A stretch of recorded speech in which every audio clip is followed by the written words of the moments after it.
Good morning. Hurricane warnings now flying for the metro New Orleans area ahead of Zeta. The system expected to make landfall late tomorrow afternoon and into the evening. Right now, though, not really showcasing much in the way of inclement weather overhead. Temperature of 73 degrees. We've got a couple of coastal light showers moving onshore. I think that rain coverage is going to start to go up later today. So a good idea to make sure that you're securing all those loose objects, clearing your storm drains, and getting prepared in advance of Hurricane Zeta that is likely going to be moving our way. Winds today east at about 5 to 15 miles per hour, gusting up to 20. And I do have rain chance at about 60% into the afternoon. So although the weather doesn't look all that inclement, you can expect some scattered storms into the afternoon and evening. Here's a look at Zeta this morning. A tropical storm now with max sustained winds of 70 miles per hour. But I tell you what, this system has been over land for about 6 to 8 hours, and the structure still looks pretty impressive for a system that has spent most of the night over land. And when it gets back over the Gulf of Mexico,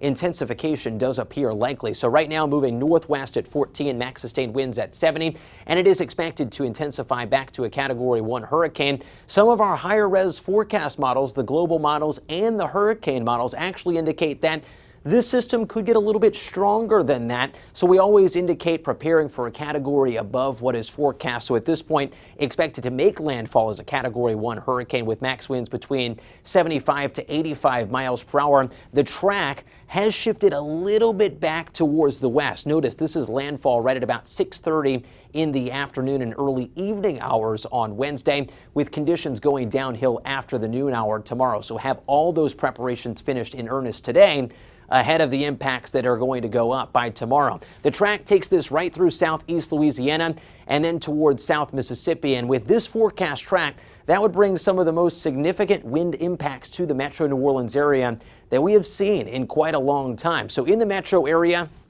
55 to 80 mile per hour winds are expected. That is in gusts along the coastline. 65 to 95 mile per hour winds are expected. Rainfall amounts 2 to 4 inches with some isolated hotspots of up to about 5 inches of rain. Now, the key with this system, it is going to be moving quickly, so that should cut down on the storm surge amounts. 4 to 6 feet of storm surge expected along the coast, 2 to 4 feet inside of Lake Pontchartrain. Hurricane warnings flying for all of southeast Louisiana, south of I-12 and the Mississippi coast. And in terms of rainfall, because of it moving so quick, again, that should limit about 3 to 5 inches of rain rather than more copious amounts than that. Forecast models are latched in to the area, and that means that we can expect all forms of impacts, greatest impacts basically from Lake Maurepas on southward, where power outages are likely. And to talk a little bit more about Zeta and kind of the forecast moving forward, we're joined by the director of the National Hurricane Center, Ken Graham. Ken, good to see you this morning. Again, it's been a really long hurricane season, I think.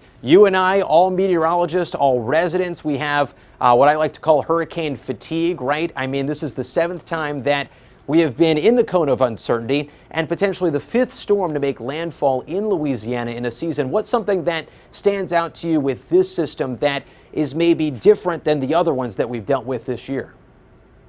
Yeah, I think we got to watch out for this system when it comes to the winds. I mean, it's a fast movement, so I'm not looking at the rainfall being too excessive. It's still going to be some tropical rains, and you're still going to have the potential for some street flooding there. But the big thing here is the wind. I mean, you really look at the situation of how fast this is moving. You can have those hurricane force winds, at least those hurricane force gusts that stretch southeast Louisiana. They could even stretch into portions of Mississippi since this is moving so fast. So got to prepare for those winds in this one, and we're still going to have some storm surge as well. And with regards to winds, Ken, we've been talking about a lot of the winds stretching inland because of that fast motion. Can you talk about, fast motion? Typically we think, hey, shorter duration of impacts, that's a good thing. But when you're dealing with a fast moving system, those winds can stretch inland a little bit and kind of penetrate inland more readily than a slow moving storm. Yeah, it can really make a difference. I mean, we talk about every one of these storms are so different. I mean, you look at this season, how different, a Delta is from a Laura versus a Sally. They're all so different. And this is one that is going to be moving so quickly. And if you look at the probabilities, I mean, the winds tomorrow. So you look at tomorrow, late morning, some of those winds reaching the Louisiana coast. But you look at the wind speed probabilities. I mean, anything in, these yellows and the oranges here are pretty decent probabilities of getting at least tropical storm force winds. But that's southeast Louisiana, that's the Mississippi coast. I mean, that stretches up close to Hattiesburg and deep into Alabama as well. If that's all part of that fast movement, you're going to have some winds well inland. That's trees down, power outages for a significant amount of people.